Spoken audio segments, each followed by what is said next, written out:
Pennsylvania Democrats are lining up for a shot at Republican Governor Tom Corbett in next year's election, and rightfully so. Governor Corbett is in a very precarious position right now. He has the worst approval ratings almost on record out of any governor who has sought re-election in Pennsylvania. But Corbett, along with 30 of the 36 open gubernatorial races in 2014, has a major advantage: incumbency. We went back and looked at governors over the last 50 years and found that about 80% of governors who wanted a second term or a third or a fourth term, if they're allowed to get one, they get reelected.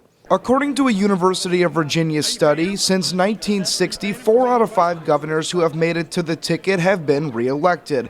And that's a problem for Democrats trying to win back governors' mansions across the country. However, despite those numbers, there's one state that could buck the trend next year. Pennsylvania is a great test case for the power of incumbency because Republican Governor Tom Corbett, who's running for a second term, is dreadfully unpopular. His approval rating is, depending on the poll, somewhere in the 20s or 30s or even teens. Governor Corbett launched his re-election bid last week, making 12 stops over 7 days, including right here in Philadelphia. But Pennsylvania Democrats say next year's election will be a challenge despite the governor's approval ratings.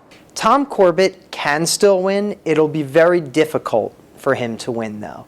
The winds are really, he faces very strong headwinds inside Pennsylvania. His policies have been extremely unpopular. On the other hand, Pennsylvania has a strong tradition of basically alternating the governorship between the two parties every 8 years. What makes 2014 so different from 2010 is the number of incumbent governors running for re-election. In 2010, only 13 of the 37 races featured an incumbent governor on the ticket. In next year's races, 30 of the 36 races feature an incumbent, the largest number in half a century. For WashingtonExaminer.com, I'm Steve Doty.